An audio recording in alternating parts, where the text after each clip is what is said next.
hallelujah, finally somebody's talking about the downside of the birth control pills. Our body is wired to be sensitive to sex hormones. And so you take in a sex hormone or something that changes a woman's profile of sex hormones, and it's going to be affecting cells in the body from head to toe. And our doctors, I don't even think our doctors think about it, honestly. No.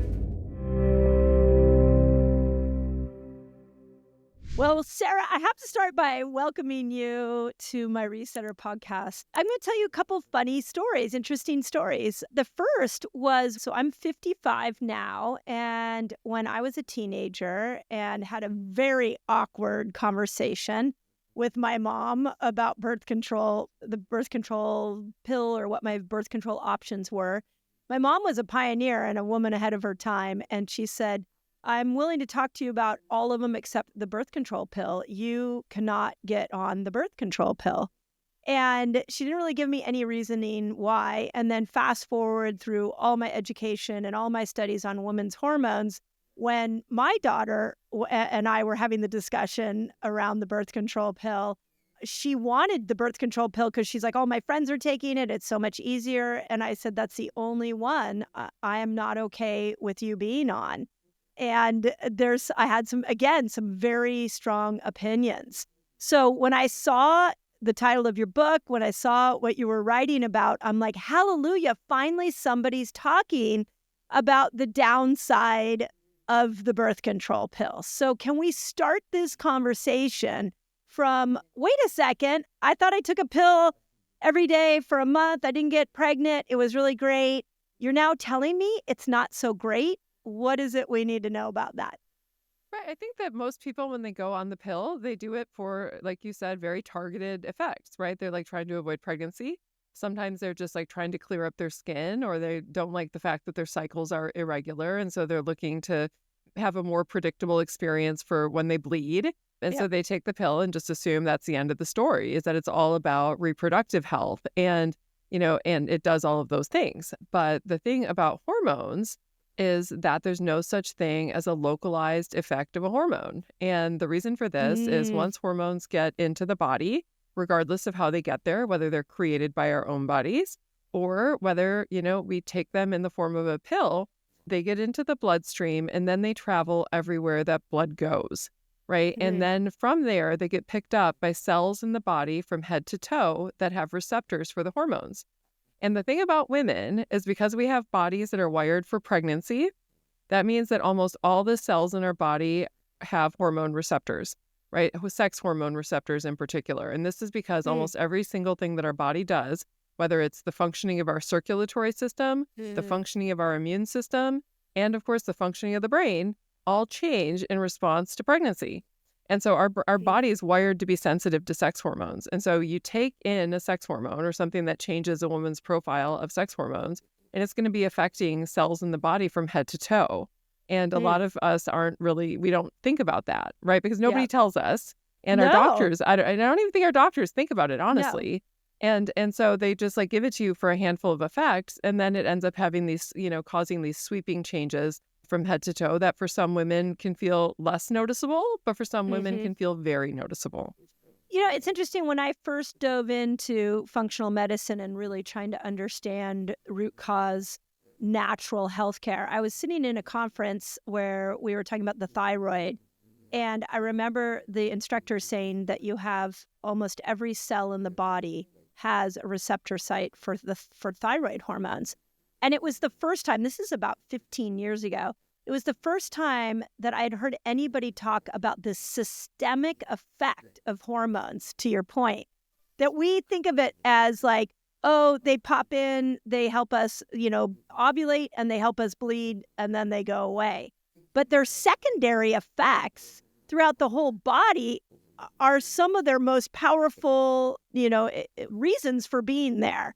So can you talk a little bit about what is the difference if I take a synthetic hormone as opposed to my own body making a hormone on these secondary receptor sites that you're talking about? Sure. And so the first thing that we need to do is just orient ourselves to a natural menstrual cycle for a cycling woman. And to do that, like we're going to just, picture the first day that you get your period. and that is day 1 of your cycle. And Yeah. so on the day that you get your period, your levels of sex hormones are super low. And actually the thing that initiates bleeding is the crashing of your hormones that occurs at the end of the cycle. So levels of estrogen, which is our first primary sex hormone, and then levels of progesterone, which is our second primary sex hormone, both of those hormones are really low, which is actually kind of funny because, women get a hard time about being hormonal when they have their periods, and it's like Right. literally when our hormones are the lowest. Yeah. So it's like, I have a theory on it. And yeah, this is what I wrote about in Fast Like a Girl. I think yeah. it's because we don't take care of the week before our period. Oh, So yeah. we feel horrible once our period comes, but that's because you didn't rest and recover and eat more carbs and slow down the week before. Amen. No, exactly. And when you look at, and you talk about this in your book, and there's some really neat research out there looking at the use of amino acids at different points in the cycle in the body. And we get absolutely depleted during the last 2 weeks of the cycle, during the luteal phase when the body is preparing the endometrium. It's just like sucking up all of these amino acids to create all of this new tissue. And if we don't replace those things, then it's like we feel terrible because our body's completely depleted and we're wrung out. But so just to orient ourselves back to the cycle with our fun little asides, day 1 of the cycle, your hormone levels are really low. And when hormone levels are low, the brain sees this as a problem because it wants to make babies. And, that's like unconsciously, what one of the things our brain is here to do is that it really wants to get pregnant. And so the brain sees this as a problem. And so it starts to tell the ovaries like, hey, start stimulating those egg follicles because we need to release one. And so then the egg follicles start maturing because the brain is stimulating the ovaries. And as that happens, it leads to the release of estrogen. And estrogen levels begin to increase and they begin to increase. And then as a dominant follicle takes over, which is the one that's going to ultimately release or result in the release of this egg, as that one begins to take over and mature really rapidly, it leads to this big surge in estrogen that you get right prior to ovulation. And then at ovulation, you get this empty egg follicle that turns into a little temporary endocrine structure, and it starts releasing women's second primary sex hormone, which is progesterone. And so for a naturally cycling woman, you get this nice waxing and waning. For the first 2 weeks, estrogen is the primary sex hormone. And then during the second 2 weeks of the cycle, during what's known as the luteal phase of the cycle, progesterone is the primary sex hormone. And each of these 2 sex hormones is charged with different types of activities. And so for the first half of the cycle, when estrogen is the primary sex hormone, the body is optimized for attraction and sex. And this is because this is the period in time when pregnancy is possible from sex. In particular, that 5-day window prior to ovulation and then within 24 hours of ovulation. And during this time, is that why our skin glows and our hair is like, oh yeah, like our body is just like rolling out the red carpet looking for sex. It's just like, oh, it's pretty funny how that works. Yeah, it is. It's like you look great and everybody looks great to you. It's like men, it's just like yes. You're like, yes. And they're like, yes, because you smell better, you move sexier, you talk sexier, our voices sound different. So crazy. We expose more skin in the clothes that we're wearing. And estrogen is like doing all of these things because it's essentially optimizing our body for the possibility of conceiving. And so it's like making us our sexiest version of ourselves. After the egg is released, and then we're releasing progesterone, this is during the phase in the cycle when pregnancy is not possible from sex. And this is a period in our body that's optimized for conception and pregnancy. And so this is a totally different set of problems, right? Our body wants to do different things. It's not all of a sudden, it's not about sex. And instead, it's about things like resting and accumulating calories to make sure that we have enough calories to be able to build this really costly endometrial tissue that our body will use for pregnancy and preparing for pregnancy and keeping us safe at home. And we're very sort of primed and attuned to the possibility of threats because our body is in a vulnerable state and so on and so forth. And so for a naturally cycling woman, you kind of go between these 2 hormones and that's kind of the way that life is. And you get to wax and wane and enjoy all the beautiful bounty of being a dually hormonal creature. And now when you go on birth control pills, what you're doing is you're taking a daily dose of a synthetic form of progesterone called a progestin. And then when you have a combination product like combination hormonal birth control pills, this is also accompanied by a level of micronized or ethinyl estradiol. So it's a synthetic estrogen. And the synthetic estrogen is more or less biologically identical to estrogen. It acts a lot like estrogen in the body. And then you have the synthetic progesterone, this progestin, which I'm going to return to in just a moment. But the way that these products work is the progestin in the birth control product, it stimulates the progesterone receptors in the brain to such an extent that the brain believes that it has just ovulated.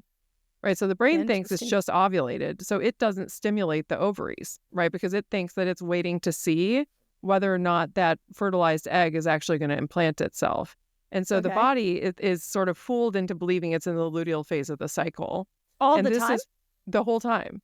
Yeah. So every day you're getting the same daily dose of a relatively high level of progestin, this artificial progesterone.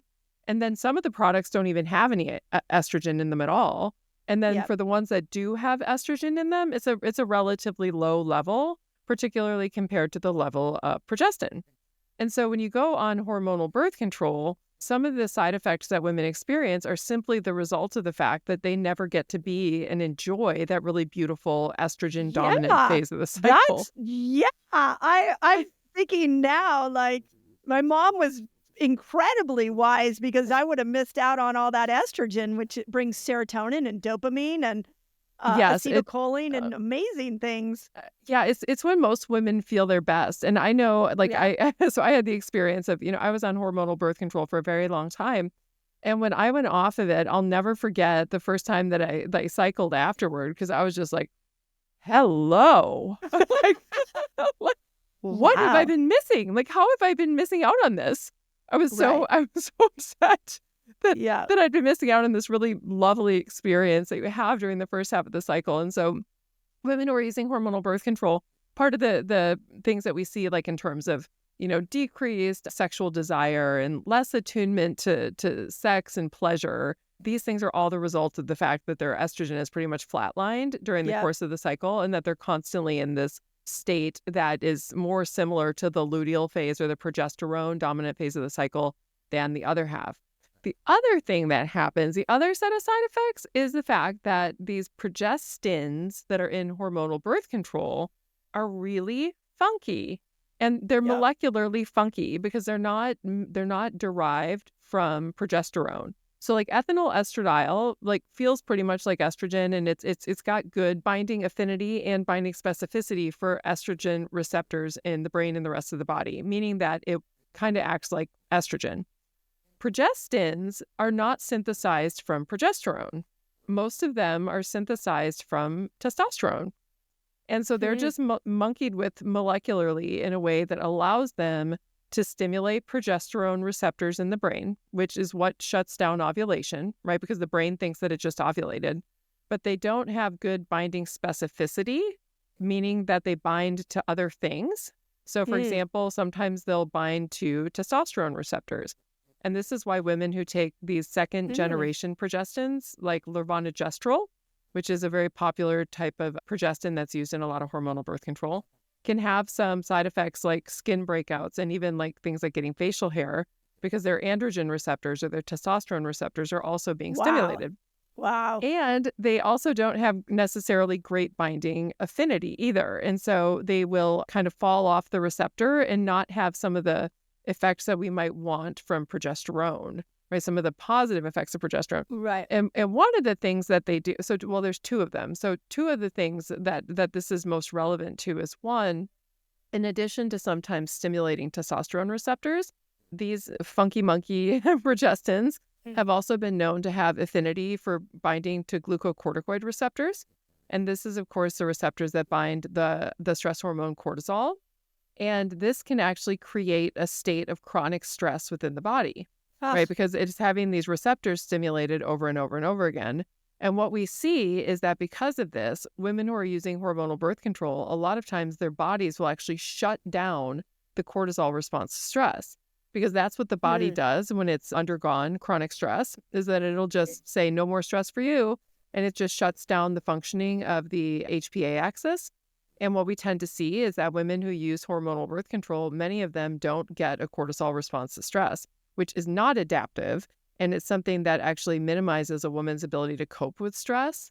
and it minimizes the ability to regulate your emotions in response to stress. This is Holy what we moly. tend to see in people who have PTSD. Like their bodies shut down the stress response. And that's part of what's responsible for their symptomology, is that their body's like, there's too much cortisol release going on when they're going through whatever it is that's triggering the PTSD. And so the body's like, no more cortisol for you, just because Yeah. cortisol is so disruptive when it's constantly being released. And so Wow. this is one set of effects also that can, result from using hormonal birth control. But the other thing about these funky progestins that can lead to some of the side effects that we see in women who are on hormonal birth control is that when they get metabolized in the body, because they're not actually progesterone, they get metabolized in a completely different way, and it leads to different metabolic products. And so what we know about progesterone is that it's actually, even though it gets kind of a bad rap, which I think it gets a bad rap because people confuse it with progestins in birth control, but it gets kind of a bad rap. And because of some of Progesterone the, gets bad rap? yeah, because people always I think love that progesterone. I wish she would come Progest- back. I know. Yeah, no, progesterone's the best. I mean, and I think that there She is a is little the bit of best. confusion, but yeah, it Yeah. is like, it's an amazing, it's a beautiful hormone.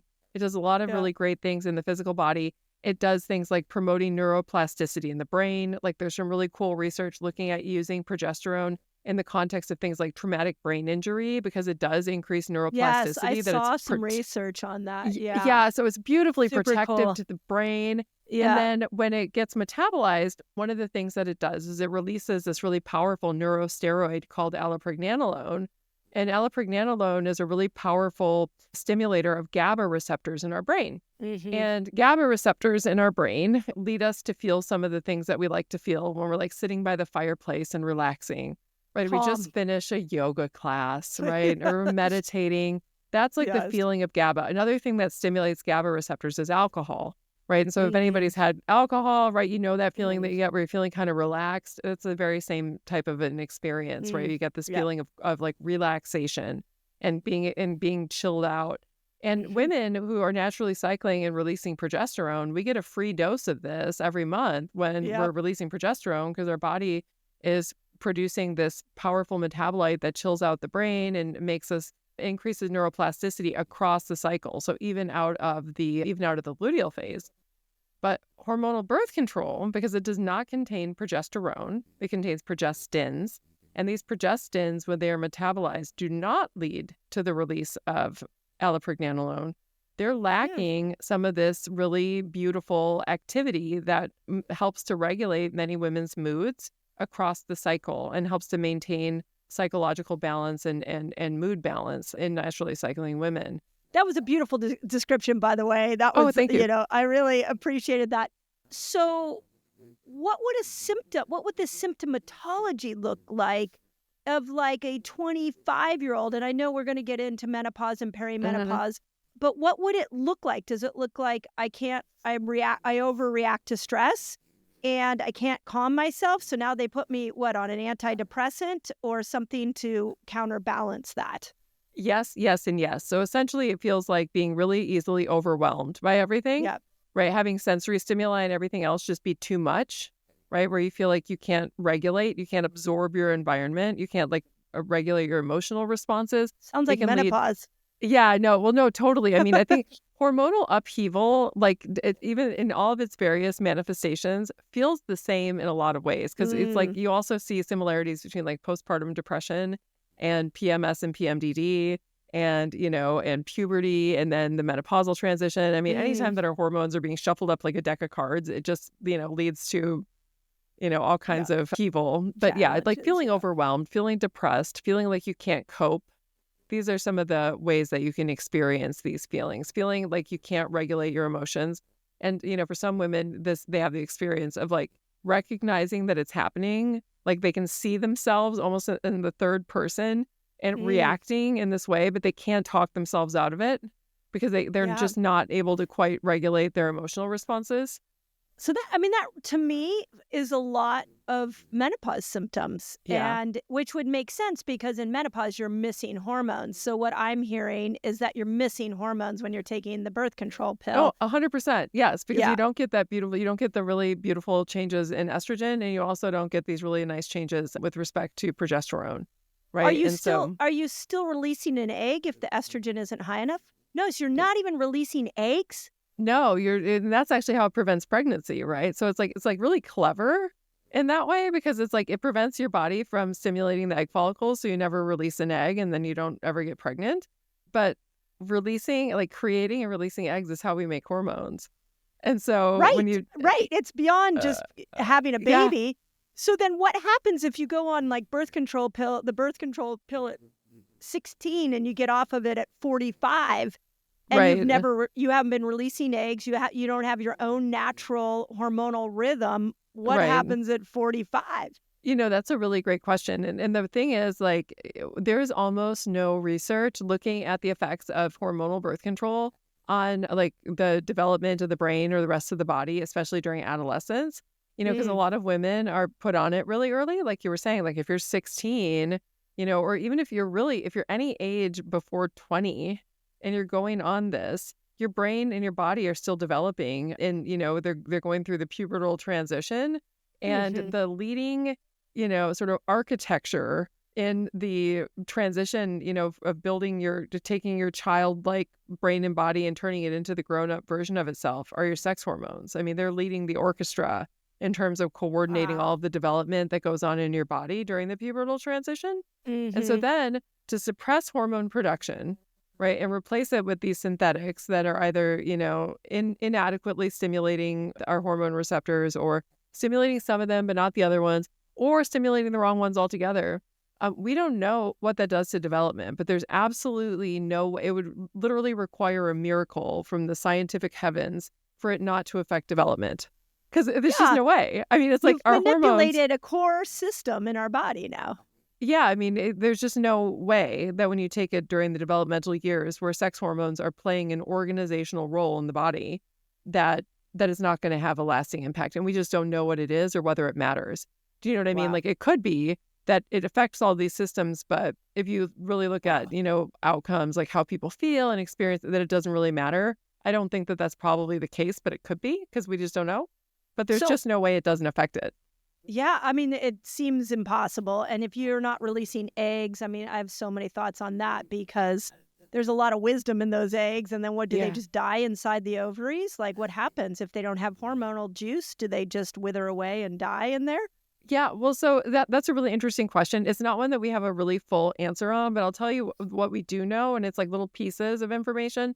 So we do know that they don't just stay there and get preserved, right? Because Okay. or else it would be wonderful, right? If women just went on the pill and then they were like 45 and went off it and then could be fertile, Yeah. Ta-da. for 15 years. Yeah. Like that would be fabulous. Yeah. And then Like women could, delay it a little bit. Yeah. yeah, no, totally. And All so moms would love that. yeah, no, Yeah. totally. And so that doesn't happen, unfortunately, because people have looked into that. And so what seems to be happening is that there's a little bit of like the egg follicles are starting to get stimulated because like the levels of the hormones in birth control aren't high enough to fully suppress it completely. But it just leads to these little minuscule amounts of endogenous or internal Mm, estrogen being released, not anything that's like physiologically noticeable, interesting. but it Interesting. does seem to suggest that what's probably happening is that these egg follicles are starting to get stimulated where they're growing a little bit, but then, yeah, then they ultimately wither away and die.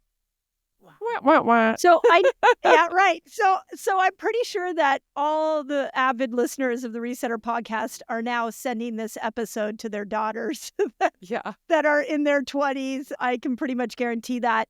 But what about when you do hit your mid 40s, like Hmm. knowing that this occurred and Hmm. now you're technically moving into the other end of the hormonal Hmm. spectrum? Are there Hmm. some tried and true things that a menopausal woman needs to know if she's been on birth control since she was 16? Like in Eat Like a Girl, I did some research on the nutrients that are lost through the birth by taking regular use of the birth control pill. Is there any way we can ease the transition off of that when you're in your perimenopausal years? All right. I mean, I would imagine that that whatever the types of things that are going to ease the transition for a cycling woman are going to be very similar, if not exactly the same as what it would be for a perimenopausal woman. So the Yeah. recommendations that you make for readers of your book about nutritional deficiencies, for example, that you can try to address, when you're Yep. transitioning off of birth control, I think can be very helpful to Hmm. perimenopausal women. I think that the transition into, the perimenopausal transition and then the transition into full menopause, I think that, that transition is probably going to be pretty similar for women who've been using hormonal birth control and those who are not, except Mm. that, there's this tendency with doctors when women are going through, the menopausal transition is to stick them on the birth control pill or just to keep them on the birth control Right. pill. And Yes, I've heard this so many times. yeah, I've got friends who've been on it for a really long time and they're entering their late 40s and their doctors are just recommending that they stay on it, until they're absolutely sure that they won't be cycling anymore, like in their 50s. And Yeah, I what are your don't thoughts on that? well, I just don't know. So Yeah. I here's the story with that. So, for a naturally cycling woman who's going off of hormonal birth control, it can, usually starts with a decrease in the release of progesterone. That's the first, hormone to leave the party is Yep. that you have these sort of wonky cycles where you start to mature an egg, but it really doesn't go anywhere. And so you're releasing estrogen, but then because there's not really a nice healthy egg follicle that's releasing this nice healthy egg, you're not releasing progesterone. And so you kind of go through this period where progesterone levels are low, estrogen levels are high. You kind of, and you kind of have to ease into that. And then estrogen levels start to get lower and you have to kind of ease into that.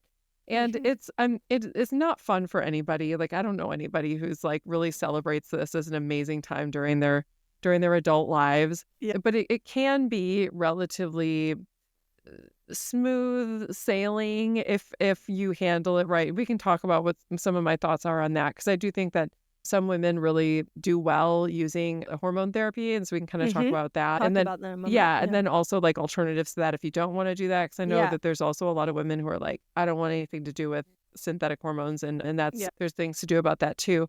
But for women who are transitioning off of hormonal birth control, especially if they've been on it for a really long time, and you're transitioning from that into cycling, that's a little, I mean, it's a little bit of it's some bumps, It's right? You get abrupt. some, Yep. yeah, yeah, you get Yep. some bumps in the road because you go Yep. from having this brain that's used to getting the same hormonal message every day. And especially if you've Mhm. been giving your brain that same message every day for several years, right? In some cases, decades, Right. where women are on it for like 20 or 30 years and they're getting the same hormonal message. And then all of a sudden you take that away and then it's being replaced with this dynamic, these dynamic Mhm. changes, and your brain has to do a lot of, figuring things out, and you have to have a lot of neuroplasticity to be able to like create new hormone receptors and all these other things for your body to deal with that.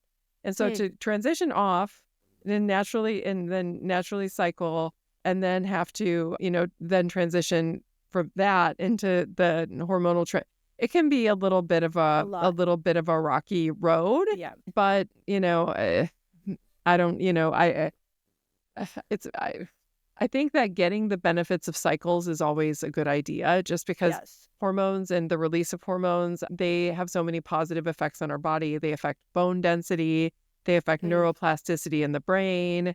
And so, if you're in that sort of spot where you're having to, figure out like, do I just stay on birth control forever or do I capitalize on the benefits that I get from actually cycling?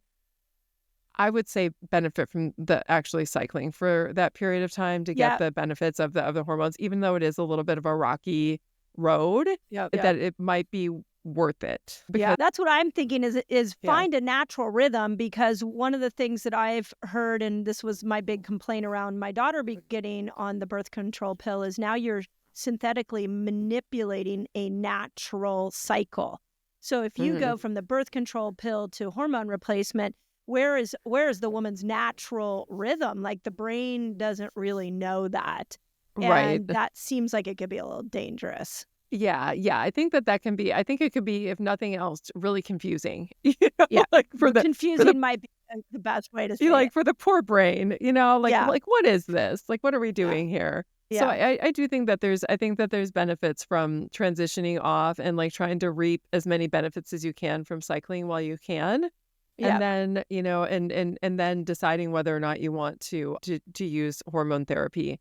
And to get at the hormone therapy point, like I have had women ask me about, like, is hormonal birth control, like, is this the same as hormone therapy? Mm-hmm. And the answer to that is that it's not. And the things that are different is that when you're doing hormone therapy, is the hormones that you're using are biologically identical, Mm-hmm. meaning that they have good binding affinity and Ah, specificity to the hormone receptor. And got it. this is true for the ethinyl estradiol, so the estradiol that you use. And also, instead of a progestin, you use actually micronized progesterone. In And this is hormone a replacement. Yes, in hormone Yeah. replacement. And this is an important distinction because for women who are going through the menopausal transition, and if you're depriving them of, allopregnanolone, that really nice neurosteroid that you get when your body's breaking Mm-hmm. down progesterone, I Yeah. mean, it's just not, you're not getting all of the benefits of hormones. It's like you're getting all the Yep. costs of having low levels of hormones and you're getting none of the benefits. And so Right. sometimes women's doctors will be like, let's just keep you on hormonal birth control this whole time. And to that I say, I don't think so. Like Yep. I would just try to go off of that, get as many benefits as you can from your natural cycles while you're having them. And then during that time, you can make a decision about whether or not then you want to kind of like supplement your Right. hormonal changes after a period of time. Once you've got a handle on your cycles, Yep. supplement that with the use of, synthetic estrogen or micronized progesterone. Because both of those things can be helpful to women as they're going Right. through the hormonal transition. And especially if they're working with a thoughtful provider who's willing to, allow them to do things like, for example, Mm-hmm. take micronized progesterone during the luteal phase of the cycle, just, during the last 2 weeks to help supplement the fact that many women get progesterone deficient in the menopausal transition, where they're having all that gnarliness that you get from from unopposed estrogen, which, you'd think would be a lot of fun. Unopposed. You know, Unopposed estrogen.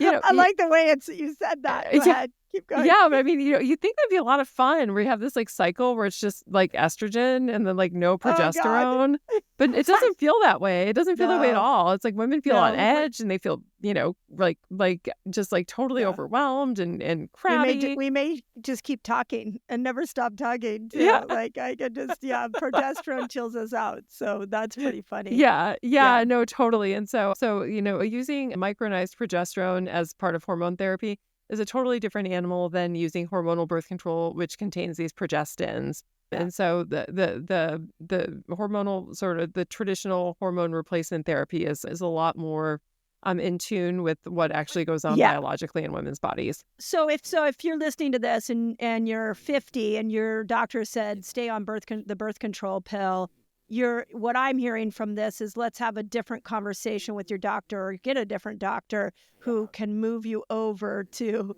a different to a hormone replacement or bioidentical so that you get actually something that's more age appropriate. Well, right, exactly. And also, I would suggest that rather than jumping from one thing to the other, right, that you take a couple of cycles and Yeah. figure out where you're at. Because a Yeah. lot of women don't even know, it's like they've been on Yeah. it forever. And then they're like, I have no idea if Yeah. I'm menopausal or That not. And that was our biggest surprise when Fast Like a Girl went out into the world was how many women didn't know where their cycle was. A lot of them were 20 and 30.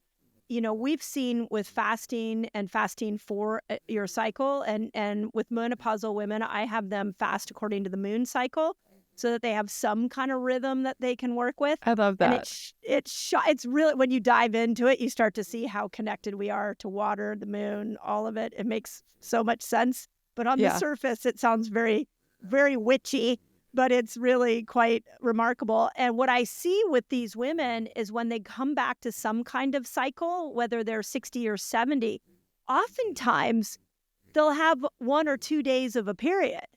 And I will get like an email when I was in my clinic, they would come in and they'd be like, oh my God, I'm 60 and my breasts are tender. And then the next week they'd be like, I actually bled for a day and all of that. And they hadn't had a period in a decade. Right. And my belief in that was we were just bringing a lifestyle and giving them the rhythm that the female body was supposed to have. And that's what Fast Like a Girl did. I love Isn't it. that I love it. crazy? It's like, that's so amazing. That's so amazing. Yeah. But then I would always be like, well, I don't know. I actually am thinking now that is there any risk if you've been on the birth control pill for decades, then you go into your perimenopause or postmenopausal years and you're trying to reestablish a rhythm? I mean, even if you don't have a very consistent cycle or you have no cycle, you may have some eggs in there that haven't been used and you could be a little surprised. Right. I would be, yeah, I think that, I would get some hormone tests done just to like see where you're Got at. it. Because if there's any chance of pregnancy, then at least while Yeah. you're figuring things out, use some condoms. Yeah, Just to right. make sure, because Yes. God help us. Yeah. I learned something the other day. I was like talking to somebody, and this was just in the context of women's reproductive rights and kind of how hard things have gotten. And, and there's this like misunderstanding out there that that abortion rights, for example, are things, that are, it's because all these young girls are doing all of, these Using it as birth control. yeah. Yeah, And it's like that's the number so not one the case. age group of Yeah. women who terminate pregnancies are women in their 40s. Okay, have you been watching my videos and you're like, I don't know how to put this stuff all together? You might need my fasting lifestyle free course. I'll teach you exactly how to do it. Just click on the link below. It'll take it to you and it's absolutely free. My gift to you. Wow. Do you know, so whenever we did a ton of detox in my clinic and then I did nutrition and fasting and all of it was mapped to hormones. And the first thing I would say to every single woman, didn't matter their age, but the older they were, the more they're shocked they look, is I would say, be careful, you can get pregnant because we're about to clean your whole system up. Yeah.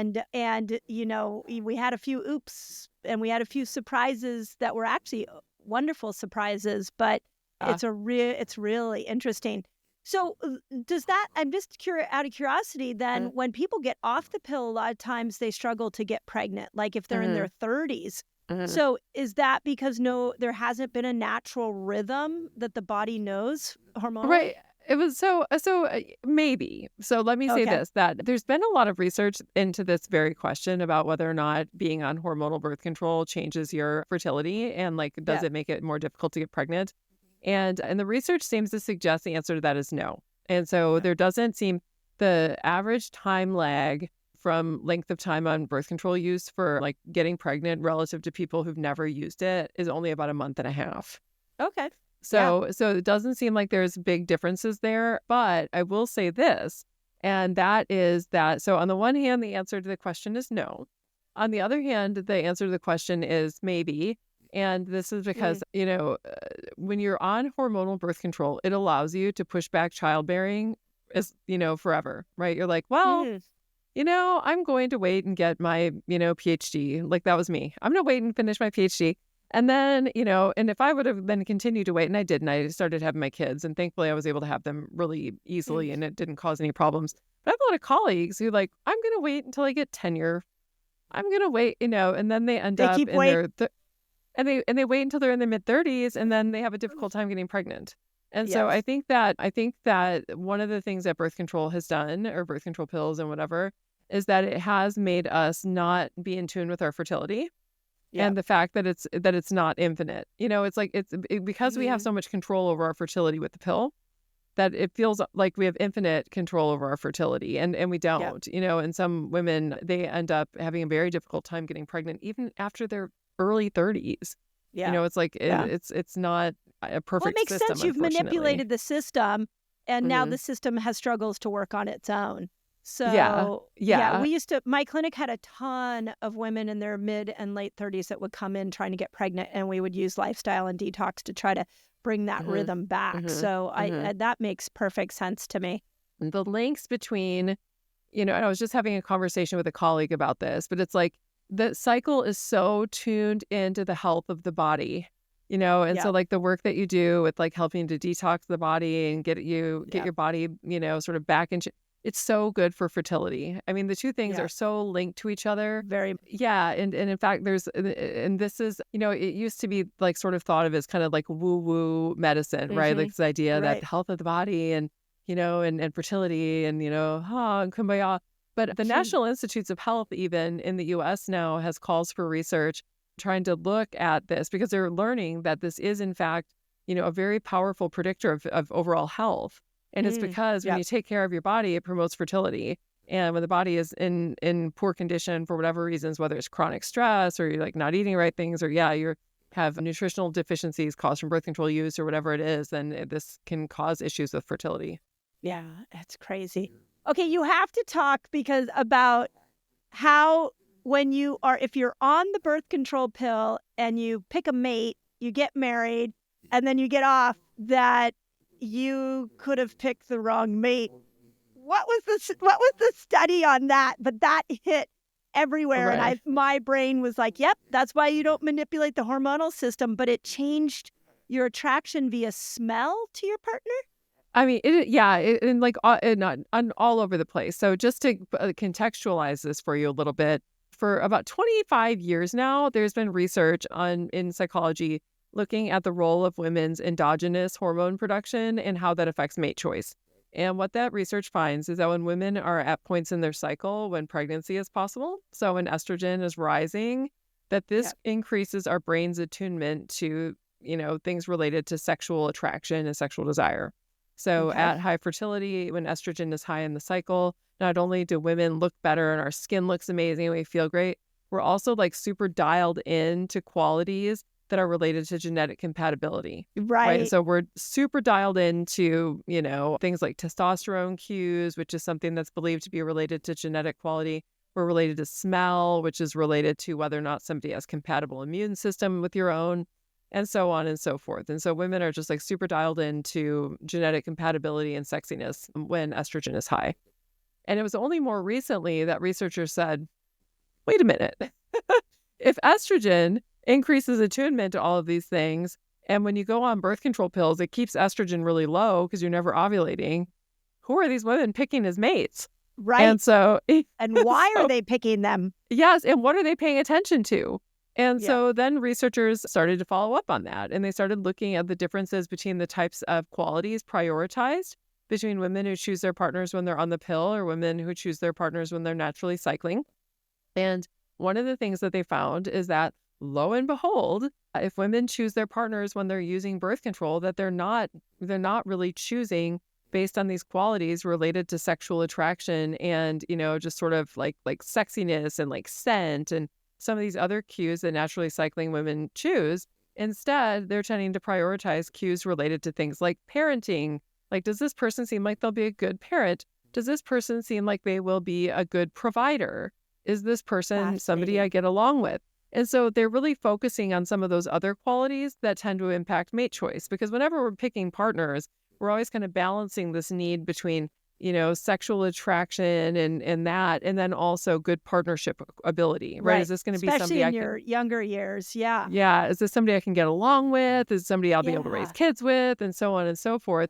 And so what this, of course, also means is that it's possible that if a woman chooses her partner when she's on the pill, and then she discontinues the pill, and all of a sudden she's naturally cycling, and she's going through this phase in the cycle when estrogen is dialed up, and she's tuned in to all things, sexual compatibility and physical attractiveness and sexual attraction and scent, that in some cases this can lead women to say, oh, like, this isn't what I want. And this can happen. There's been research that shows that. And one of my favorite studies was this really nice longitudinal study of married couples where they looked at changes in sexual desire and sexual attraction within a relationship among women who chose their partners when they were naturally cycling or on the pill. And what they found is that for women who chose their partners when they were on the pill and then they go off of the pill, that you get changes in sexual desire and sexual attraction to your partner. But whether it gets better or worse depends on how attractive their partner is. And so what they find is that the women who happened to choose while they were on the pill just so happened to choose somebody that was, really attractive and sexually desirable, that they have increased sexual attraction and increased desire and increased relationship satisfaction after they go off the pill. But for women who chose lesser sexually attractive partners, they had a decreased attraction to their partners, decreased sexual desire, decreased sexual satisfaction in response to that. And you tend to hear, both sides of these stories. I can't tell you, like, I've heard from so many women who read my book and, are listening to some of these podcasts and talking about what we know about the pill and partner choice. And I mean, you have some women who are like, I went off of it, and then my partner was just so attractive to me, just like I Oh, just couldn't get enough. And, but then I that's also cool. have heard from women who are like, yep, that happened to me. I picked my partner, I went off the pill, and then I could not stand the way that they smell. Or I just wasn't attracted to them. Or the other thing is that it's not so much that I wasn't so attracted to my partner. I wasn't that attracted to them, but I was finding myself very attracted to other people. Yeah. So Oh, it's, wow.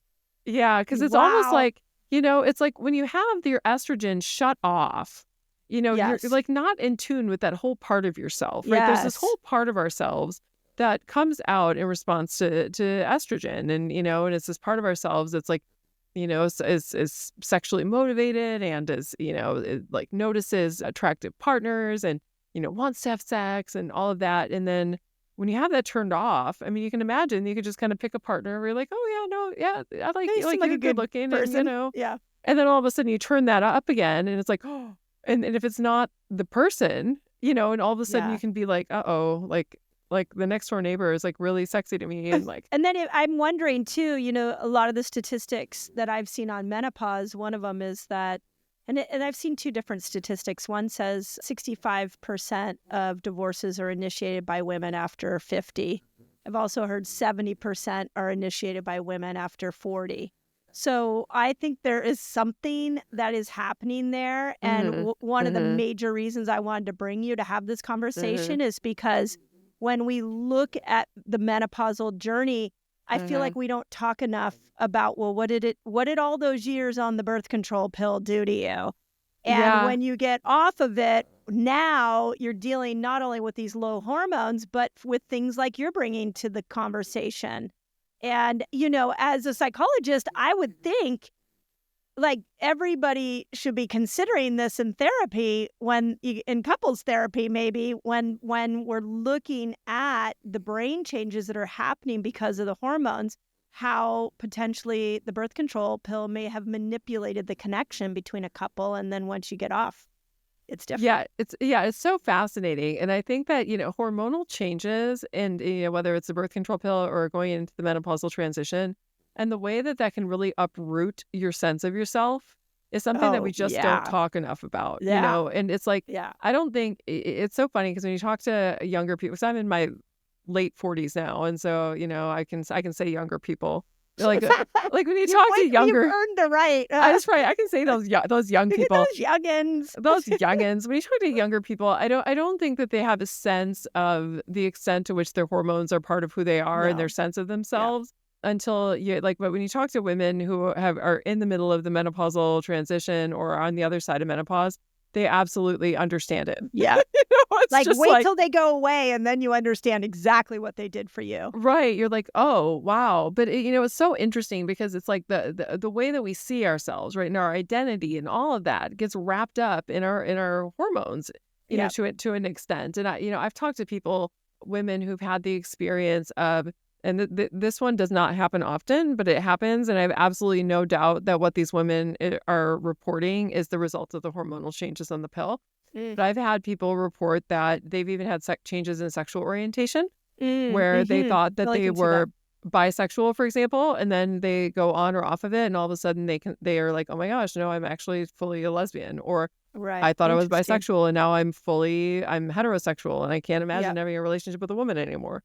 And I think that we also get this in menopause because you also see people who have these changes in sexual orientation that even go on, as they're in a lot of times the assumption is like, oh, this is just somebody who was a closeted lesbian and they had their kids or whatever. But I think there could be more to it than that. I think that there could also be the role of the hormonal changes that, if you're kind of on the edge, you know what I mean? Because sexual orientation lives on a curve and spectrum. It's a spectrum. And so some women who are kind of on the borderlines of the different sides, I can totally see how either the menopausal transition or changes in hormonal birth control can nudge them one way or the other. It just goes to show like how important our hormones are in just creating the experience of being who we are. Yeah.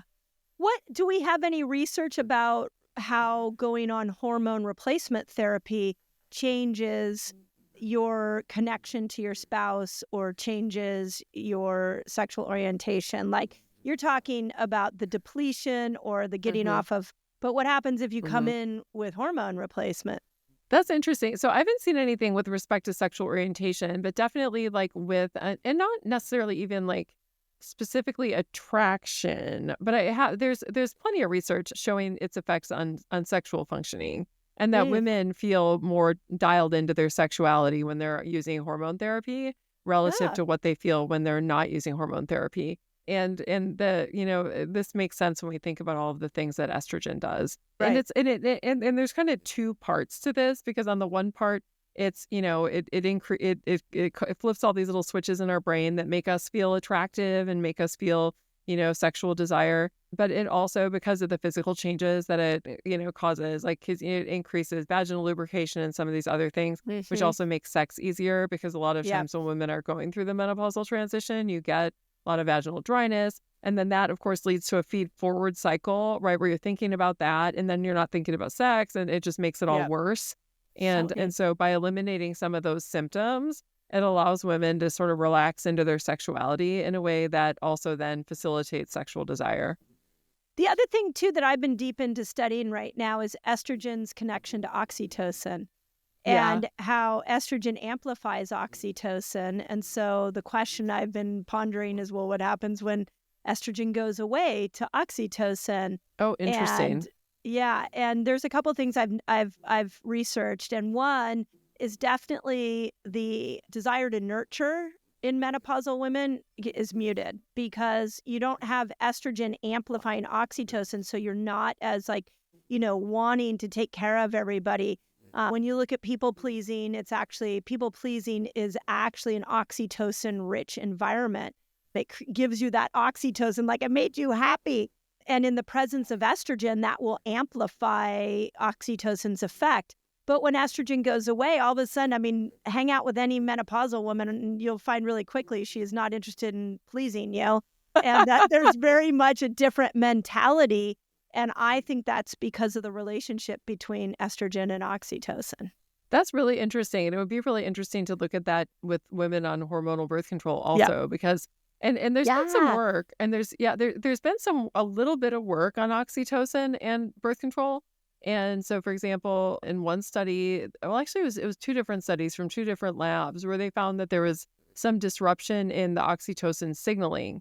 And so it wasn't specifically like the oxytocin levels, but it was that, like, even if they were administering intranasal oxytocin, that it wasn't doing the things that it's supposed to do in terms of promoting feelings of connectedness with others, and which is really interesting. And it's also really interesting when we think about that with birth control with respect to women after pregnancy, because, of course, we know that oxytocin is a really important contributor to the mother-child bond. Yeah. And for, when women, and even when women are breastfeeding, so I remember I breastfed both my kids, and my doctor was trying to put me on birth control, like, at my 3-month or whatever that is, 6-week visit. They're like, all right, we'll take these progestin-only birth control pills. They don't, they're not going to get into they won't affect your milk supply or whatever. And I didn't go on them because I wasn't ovulating, and I was like, I'm just going to track my cycle and I'll know when I start ovulating again, and then I'll worry about it. And so I didn't have to.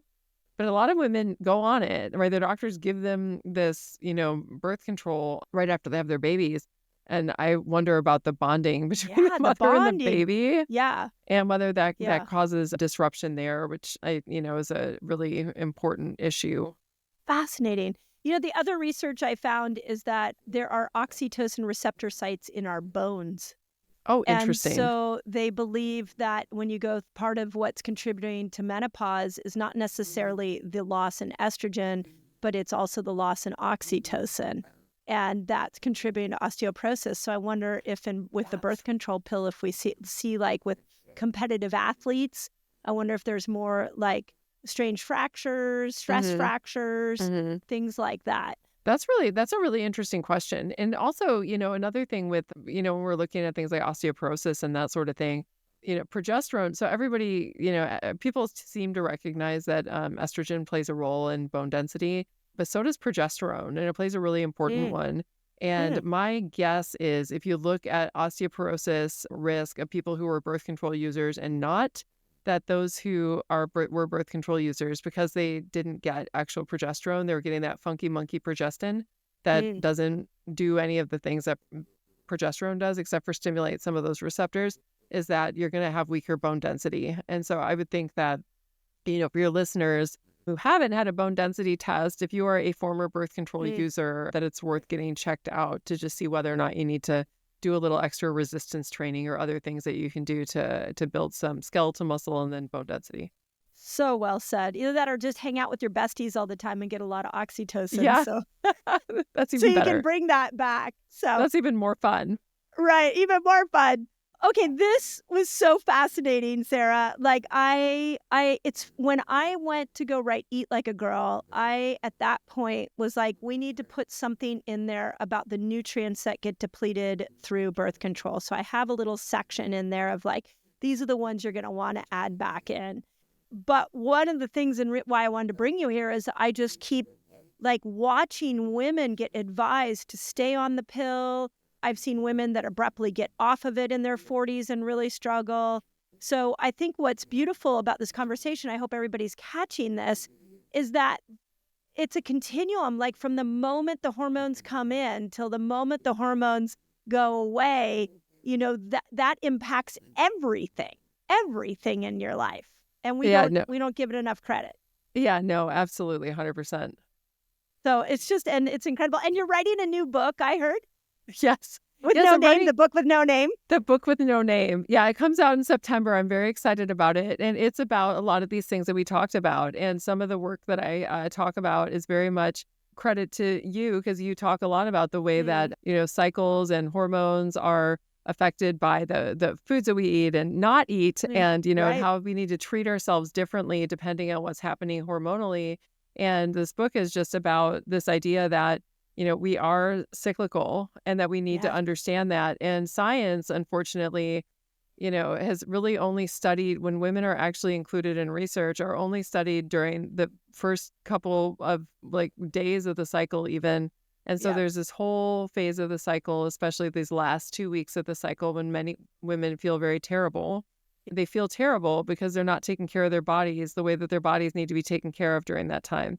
So I really appreciate that that's something that you talk about in your book. It's something that I'm going to be talking about a lot in my book, but ranging everything from sexual desire and our emotional responses to things to how we eat and exercise. So thank you for doing that. I always tell authors, I know how hard it is to write a book. And so to take on that task, and the conversation's so needed. I always say, when I wrote Fast Like a Girl, I really honestly wanted to give women a manual for fasting and a manual that I knew made fasting work for women. But what I did not realize is how thirsty women were to understand their hormones. So, and how it plays out in all their behaviors. So a book like yours is going to be incredible. And I'm going to tell everybody, just Google your name or go into Amazon, put your name in, and a new book should appear. I mean, your existing book is good. Sounds good too. But hopefully the pre-orders will be up soon. Thanks so much. Yeah, we're very excited about the book with no title. You should call it You Can't Name Us. You can't, it's talking about women's empowerment. Don't put me in a box. Right. Yeah. Where do people find you? Because I know my audience is going to love this. Okay. You can find me on social media, and my handle is at Sarah E. Hill, PhD. And that's Sarah with an H. So Sarah E. Hill, PhD on all platforms. So that's where you can find me. And you can also find me on my website, which is sarahehill.com. Perfect. And I'm sure a name will be revealed because we're not quite 6 months out. Okay. We're close. So, okay. Well, no, I think that we are going to have a title probably by the end of the week. And so we will, in your show notes, you can put the title. It's like a treasure hunt. Yeah. Yeah. I love it. It will be a treasure hunt. Yeah. Great. Okay, well, my podcast producer will put it in the notes, and you all go look at the notes, and then you can go find Sarah's book. So, Sarah, thank you for this conversation. I really enjoyed this. So thank you. It was so fun. Yeah, I could geek out on hormones with you forever. So thank you again for what you're doing and just the thoughtfulness in which you're bringing this forward. So Thanks so the much. world needs it. Okay, where are my gals that are struggling with hormonal imbalance? Bloated, feeling like you're not making progress with weight loss? You need to add these foods in so that you can support better hormonal health. There is a lifestyle that estrogen wants you to live, and there's a lifestyle that progesterone wants you to live.